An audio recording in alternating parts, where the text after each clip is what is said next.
মই আমাৰ দলটোৰ প্ৰতিগৰাকী কাৰ্যকৰ্তাকে অনুৰোধ কৰিম আপোনালোক সকলোৱে দিলীপ শইকীয়া ডাঙৰীয়াক আশীৰ্বাদ কৰিব শুভ কামনা জনাব যাতে তেখেতে আমাৰ আশীৰ্বাদেৰে আমাৰ শুভ কামনাৰে আমাৰ সাহসেৰে আমাৰ দলটোক যোগ্যতাৰে নেতৃত্ব দিব পাৰে দিলীপ শইকীয়াৰ যোগ্যতা সম্পৰ্কে আমি সকলোৱে জানো সাধাৰণ পৰিয়াল এটাৰ পৰা ওলাই আহি অখিল ভাৰতীয় বিদ্যাৰ্থী পৰিষদৰ মঞ্চেৰে ভাৰত মাৰ পৰম পূজাত নিজকে বিলীন কৰি ৰাষ্ট্ৰীয় স্বয়ংসেৱক সংঘৰ এজন সক্ৰিয় স্বয়ংসেৱক হিচাপে নিজকে পৰিচয় দি ভাৰতীয় জনতা পাৰ্টিত প্ৰৱেশ কৰিছিল নেহেৰু যুৱ কেন্দ্ৰৰ দৰে অনুষ্ঠানৰ তেখেতে দায়িত্ব গ্ৰহণ কৰিছিল আৰু মঙলদৈ লোকসভা সমষ্টিত দুবাৰৰ বাবে প্ৰতিবাৰে বিজয়ৰ মাৰ্জিন বৃদ্ধি কৰি দিলীপ শইকীয়া লোকসভালৈ নিৰ্বাচিত হৈছিল আজি দিলীপ শইকীয়া আমাৰ লোকসভাৰ সভাপতিৰ পেনেলত অধিষ্ঠিত যেতিয়াই লোকসভাৰ অধ্যক্ষই লোকসভাক সভাপতিত্ব নকৰে সেই সময়ত লোকসভাক সভাপতিত্ব কৰাৰ অভূতপূৰ্ব দায়িত্ব দিলীপ শইকীয়া ডাঙৰীয়াৰ ওপৰত ন্যস্ত আছে দিলীপ শইকীয়া ডাঙৰীয়াই সেইজন ব্যক্তি যিজনে অসমৰ পৰা প্ৰথমবাৰ ৰাষ্ট্ৰীয় সাধাৰণ সম্পাদক হোৱাৰ গৌৰৱ অৰ্জন কৰিছিল দিলীপ শইকীয়াৰ আগতে ভাৰতীয় জনতা পাৰ্টিৰ কোনো কাৰ্যকৰ্তাই ৰাষ্ট্ৰীয় সাধাৰণ সম্পাদকৰ দায়িত্ব ল'বলৈ সক্ষম হোৱা নাছিল বা অসমে তেনে দায়িত্ব পাবলৈ আমি সুবিধা পোৱা নাছিল ঝাৰখণ্ড অৰুণাচল এছটি মৰ্চা আদি বিভিন্ন দায়িত্ব দিলীপ শইকীয়া ডাঙৰীয়াই নিষ্ঠাৰে সৈতে পালন কৰিছিল আৰু যোৱা বিগত বিধানসভা নিৰ্বাচনত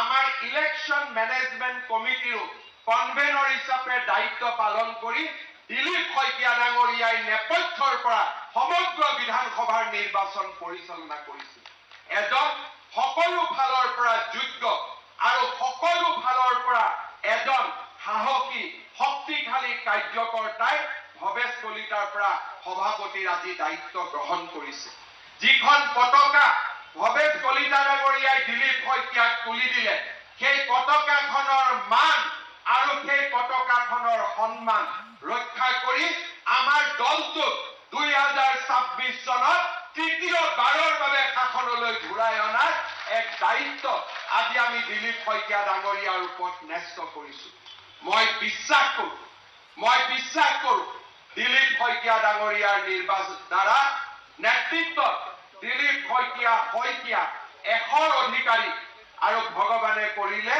মিত্ৰ দলৰে সৈতে আমি হয়তো বিধানসভা নিৰ্বাচনত 100 বিধায়কৰো অধিকাৰী আমি হ'ব পাৰো কোনো টান কথা নহয় 94টা সিটত আমি লোকসভাত জিকিছো আৰু মাত্ৰ 6টা সিট লাগে আমাৰ বাবে আৰু এটা গৌৰৱৰ কথা ভৱেশ কলিতা ডাঙৰীয়াৰ নেতৃত্বত প্ৰথমবাৰৰ বাবে আমি বিধানসভাত আমাৰ মিত্ৰ দলত নোহোৱাকৈও সংখ্যাগৰিষ্ঠ দল হিচাপে পাবলৈ সক্ষম হৈছিল আমি মিত্ৰ দলৰ লগত থাকি কিন্তু মিত্ৰ দলৰ লগত থকাৰ পিছতো ভাৰতীয় জনতা পাৰ্টিৰ বিধায়কৰ সংখ্যা 75ৰ দেউনা দিলীপ শইকীয়া ডাঙৰীয়াৰ নেতৃত্বতে আমি পাৰ কৰিম তেনে এক সংকল্পও আজি আমি নিশ্চয় গ্ৰহণ কৰিম মই বহুত ক'ব নোখোজো আমাৰ দলে কাৰ্যালয় কাৰ্যকৰ্তা কোষ আৰু কাৰ্যসূচী এই 4টা কৰে আজি আমি ৰাজ্যখনক মহিয়ান কৰি তুলিছো আমাৰ দলটোক মহিয়ান কৰি তুলিছো আমাৰ ৰাজ্যখনক বিকাশ আৰু উন্নয়নৰ এক নতুন উৰ্বৰা গতিলৈ আজি আমি লৈ গৈছো ভাৰতীয় জনতা পাৰ্টিৰ নেতৃত্বত আজি অসমত আজি আমি আমাৰ সভ্যতা সংস্কৃতি আমি এক নতুন দিগন্তলৈ লৈ যাবলৈ সক্ষম হৈছো প্ৰধানমন্ত্ৰী নৰেন্দ্ৰ মোদী ডাঙৰীয়াৰ আশীৰ্বাদত আমি আমাৰ ৰাজ্যখনক বিকাশৰ এক নতুন দিগন্তলৈ লৈ যাবলৈ সক্ষম হৈছো মই আজিৰ দিনটোত পৰম পিতাৰ ওচৰত প্ৰাৰ্থনা কৰিম ভাৰতীয় জনতা পাৰ্টি কেৱল মাত্ৰ কাৰ্যকৰ্তাৰ শক্তিৰে শক্তিবন্ত নহয় ভাৰতীয় জনতা পাৰ্টিত অসমৰ ৰাইজৰ অকুণ্ঠ আশীৰ্বাদ আছে আৰু দিনে দিনে মই যিমানেই ভাৰতীয় জনতা পাৰ্টিত সময় কটাইছো মোৰ মনত এটা বিশ্বাসও আছে যে ভাৰতীয় জনতা পাৰ্টিত আধ্যাত্মিক শক্তিৰো আশীৰ্বাদ আছে।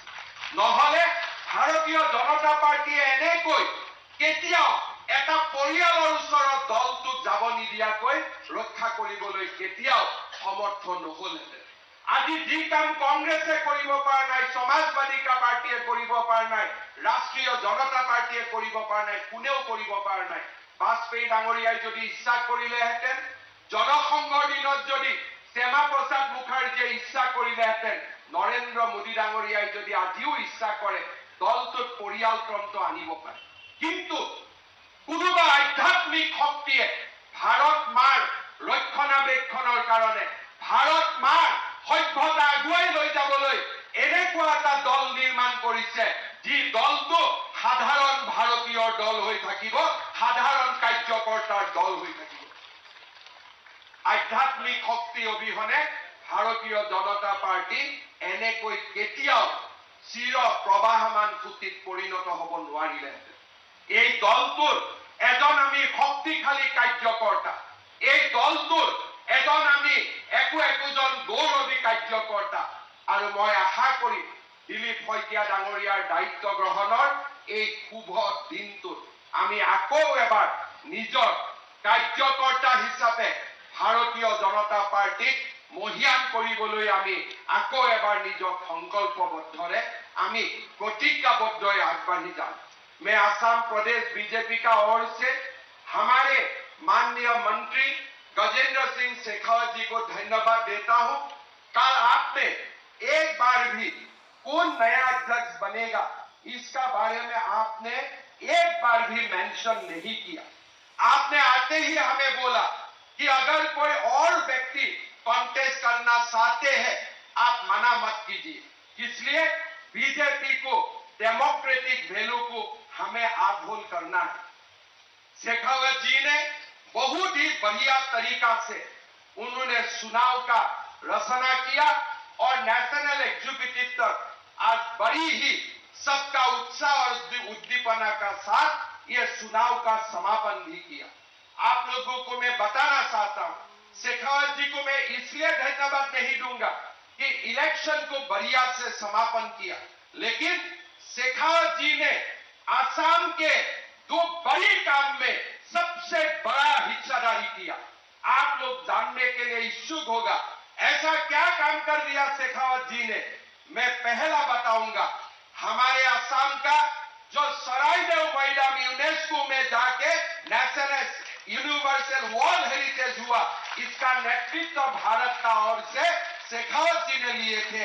यूनेस्को कल्चरल डिपार्टमेंट से आते हैं और हमारे ये पूरा काम में आर्कियोलॉजिकल सर्वे ऑफ इंडिया में नेतृत्व दिया था और आर्कियोलॉजिकल सर्वे ऑफ इंडिया का कारण ही हमें सरायदेव मैदान को यूनेस्को का हेरिटेज मिला और वही विभाग का माननीय मंत्री है गजेंद्र सिंह शेखावत जी। मैं कृतज्ञ असमिया जातियों का ओर से प्रधानमंत्री मोदी जी और गजेंद्र सिंह शेखावत जी को मैं धन्यवाद देता हूं। आप लोगों को वो दृश्य मालूम होगा जब यूनेस्को ने सरायदेव मैदान को वर्ल्ड हेरिटेज दिया, वो सभा में भी गजेंद्र सिंह शेखावत जी ने भारत को प्रतिनिधित्व किया था और पहला सुसंवाद शेखावत जी का ओर से ही हमें मिला था। दूसरा, असम को क्लासिकल लैंग्वेज का मर्यादा मिला। आप सोचेगा ये तो एजुकेशन डिपार्टमेंट का बात होगा, इसमें गजेंद्र सिंह शेखावत का क्या भूमिका है। एक भाषा को क्लासिकल लैंग्वेज का दर्जा देने का काम भी कल्चरल डिपार्टमेंट में ही करता है और संयोग से कल्चर डिपार्टमेंट का मंत्री शेखावत जी ही थे। मैं शेखावत जी को ये पत्र लिखा था थोड़ी दिन पहले। शेखावत जी ने ही मुझको पत्र लिख के बताया कि असमिया को ध्रुपदी भाषा को मर्यादा दे दिया गया है। बराक घाटी में बांग्ला क्लासिकल लैंग्वेज हुआ, इसके लिए भी बराक घाटी में भी काफी उत्साह है। मैं शेखावत जी को धन्यवाद देता हूं कि ये असम का 75 इयर्स का जर्नी में, 76 इयर्स का जर्नी में अगर असमिया लोगों ने कोई बड़ा तो बहुत ही इंपॉर्टेंट लैंडमार्क को हासिल हासिल करने में सक्षम हुआ, इसमें आपका बहुत बड़ा अवदान रहा। तो इसलिए मैं आज कोई कम नहीं करेगा, सब अपना, अगर हम असमिया को हम प्यार करते हो, सराइदेव मैदान को सम्मान करता हो, तो पूरा करतल से शेखावत जी को अभिनंदन करे, शेखावत जी को धन्यवाद दे। और यही करतल शेखावत जी माननीय मोदी जी तक लेके जाएगा और मोदी जी को भी बताएगा असम का लोग कितना ग्रेटफुल है, कितना कृतज्ञ है। और हम लोग प्रधानमंत्री मोदी जी और आपका जो हमारे लिए प्यार है, इसको हम हमेशा स्मरण करूंगा। ये मैं आपको असम वासियों का ओर से मैं यही बोल के आपको मेरा व्यक्तिगत ओर से भी मैं बहुत धन्यवाद देता हूं। मेरा मुख्यमंत्री का समय में ही असम को ये 2 सम्मान हासिल हुए और ये 2 सम्मान आपके लिए हुए, मोदी जी के लिए हुए। मैं व्यक्तिगत रूप से भी आपको मेरा आभार प्रकट करता हूं, मैं आपको धन्यवाद देता हूं। हमारे ये पूरे संगठन पर में हरीश द्विवेदी जी बहुत ही मृदुभाषी है और बहुत ही लोकसभा का 2 बार सांसद हुए, उत्तर प्रदेश से बड़ा प्रदेश है, लेकिन असम का कार्यकर्ता का साथ एकदम अपना परिवार जैसा अपने आप को विलीन करते हुए उन्होंने हमारा पूरा संगठन पर को पूरा एक मार्ग देने का, एक रचना करने का पूरा सारे काम हरीश द्विवेदी जी ने किया। द्विवेदी जी ने जो असम संगठन के लिए इतना बड़ा कंट्रीब्यूशन किया, 65 लाख सदस्य होने का हमें गौरवान्वित करने में आपने अपना ताकत झोंक दिया। तो मैं असम का कार्यकर्ता का ओर से हरीश द्विवेदी जी को बहुत बहुत धन्यवाद देता हूं। एक बड़ा ताली से हरीश द्विवेदी जी को धन्यवाद दीजिए। द्विवेदी जी का साथ ही, हरीश जी का साथ ही हमें आगे का संगठन का सफर भी पूरा करना है। मैं हरीश जी को असम का पूरा कार्यकर्ता का ओर से धन्यवाद देता हूं। हमारे उत्तर पूर्व का पूरा संगठन को बल देने का, मार्गदर्शन करने का और हमारे पूरा उत्तर पूर्व को इमोशनली, कल्चरली एक कर रखने में जो बीजेपी का एक बहुत बड़ा भूमिका होते हैं, वो भूमिका संबित पात्र जी निर्वाहन कर रहा है। संबित पात्र जी पुरी से, हम सबको जगन्नाथ पुरी बोलने से असम को और कोई दूसरा हमें बोलने का जरूरत नहीं है।